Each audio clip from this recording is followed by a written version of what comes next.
प्रधानमंत्री नरेंद्र मोदी के आह्वान और एकल की एक पहल राम भजन। श्री राम भजन के जन्मस्थल पर उनके मंदिर के निर्माण के पूर्व राम भजन का आयोजन प्रयागराज में जगत तारण स्कूल के सभागार रविंद्रालय में, जिसमें सारे गामा की 11 बार विजेता ख्याति प्राप्त विख्यात गायक श्री अभिजीत घोषाल जी के अपनी मधुर वाणी से श्री राम जी के जीवन पर आधारित भजनों से सब उपस्थित लोगों का मन मोह लिया। इस कार्यक्रम को एकल युवा द्वार आयोजित किया गया। बता दें कि एकल अभियान के तहत आरोग्य योजना, ग्राम विकास, जागरण शिक्षा, संस्कार केंद्र और एकल विद्यालय चलाए जा रहे हैं। एकल विद्यालय वनवासी और पिछड़े क्षेत्र की संपूर्ण विकास की योजना है।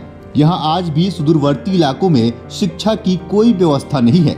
एकल अभियान का मुख्य उद्देश्य है हर बच्चा शिक्षित हो। इसके लिए गाँव में ही स्वावलंबन से स्कूल को संचालित कराया जा रहा है। कार्यक्रम के वरिष्ठ अतिथि आचार्य महामंडलेश्वर लक्ष्मी नारायण त्रिपाठी जी थे और प्रयागराज के गणमान्य व्यक्ति इस कार्यक्रम में उपस्थित रहे। अभिजीत घोषाल जो सारे गामा में 11 बार विनर रहे और इस प्रयागराज में राम उत्सव मनाने के लिए आए हुए हैं। और जो 22 जनवरी को हमारे अयोध्या में राम जी का वहाँ पे स्थापना होगी, उस संदर्भ में प्रयागराज में इन्होंने राम उत्सव पे जलवा बिखरा। आइए जानते हैं 11 बार विनर रहने वाले सारे गामा के अभिजीत घोषाल जी। नमस्कार, मैं मूलतः प्रयागराज से ही हूँ। यहीं पला, यहीं जन्मा, यहीं पला बढ़ा और फिर अपने स्कूल, कॉलेज और यूनिवर्सिटी में, इलाहाबाद यूनिवर्सिटी में टॉप करने के बाद फिर बैंक में नौकरी लग गई। स्टेट बैंक में मैं मैनेजर था एंड फिर वो नौकरी छोड़ के सारेगामा भी जैसे स्वेच्छा से छोड़ा, वैसे ही फिर नौकरी छोड़ी और पूरी तरह से संगीत को समर्पित हूँ।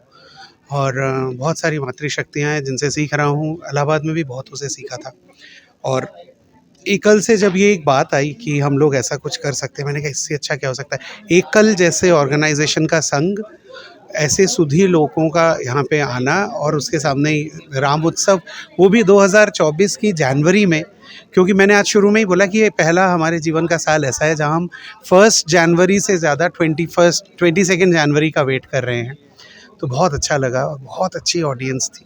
प्रयागराज की ऑडियंस वैसे ही बहुत प्रबुद्ध श्रोताओं में आती है। तो मुझे मेरी ओरिजिनल्स को, मौलिक कृतियों को प्रस्तुत करने का अवसर मिला।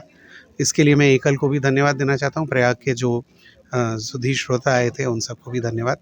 और 22 तारीख को हम सब मिलकर आनंद लेने वाले हैं उस अद्भुत क्षण का। मैं हमेशा बोलता हूँ कि हम जीवन के उस कालखंड में पैदा हुए हैं, या हम समय के उस कालखंड में पैदा हुए हैं जब हम रामलला को पुनर्प्रतिष्ठित होते हुए देख पा रहे हैं।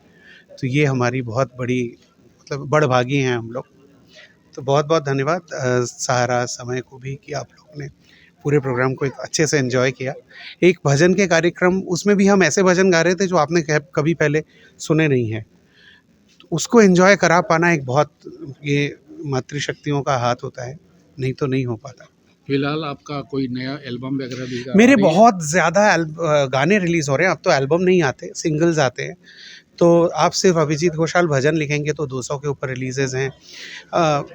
सैनिकों को लेके मेरा एक पूरा वीडियो आने वाला है 26 जनवरी के आसपास। तो उसकी अभी पब्लिसिटी शुरू हो जाएगी। तो वो आर्मी आप गुनगुना सकते हैं? नहीं, अभी नहीं गुनगुना सकता। 26 को रिलीज़ हो जाए तब कर सकता हूँ। हर सैनिक मेरा भाई है, इतना बोल सकता हूँ कि हम, कोई भी सिविलियन के मन में जो सैनिकों के प्रति श्रद्धा होती है, प्यार होता है, उसको लेके लिखा और बनाया गया है। तो हर सैनिक मेरा भाई है। अब 22 जनवरी को राम की आगमन हो रही है अयोध्या में, उसके विषय में आप क्या कहना चाहते हैं? मैंने अभी बोला ना, सबसे विलक्षण बात है हमारे जीवन में कि 22 जनवरी को हम यहाँ पे हैं और हमारे सामने होने वाला है। मतलब मैं वहाँ नहीं जा रहा हूँ, मतलब हम सबके आंखों के सामने रामलला वहाँ पे स्थापित होंगे। इससे अच्छा और क्या हो सकता है। तो इसके लिए पूरे देशवासियों को और हमारे चैनल को जो लोग भी देख रहे हैं उन सबको बहुत बहुत शुभकामनाएं। ये उसी श्रृंखला में हम लोग भजन संध्या कर रहे हैं, क्योंकि प्रधानमंत्री जी ने कहा है कि 1 जनवरी से 22 जनवरी तक लगातार राम का नाम, राम धुन, अखंड पाठ, ये सब होना है। और उसी श्रृंखला में एकल अभियान जो है वो पीछे नहीं है।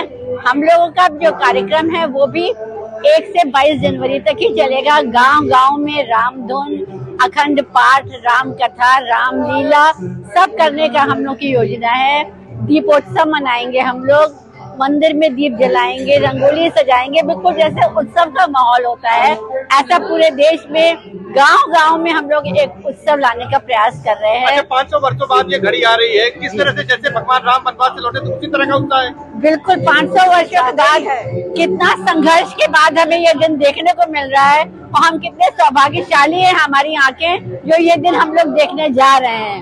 कितने लोगों ने बलिदान दिया, कितने लोगों ने संघर्ष किया, लेकिन नहीं देख पाए। ये हमारा सौभाग्य है और उसी सौभाग्य को हम उत्सव की तरह क्यों न मनाएं? ये तो हमारे लिए बहुत हर्ष का विषय है। सुनील बच्चन, प्रयागराज, सहारा टीवी।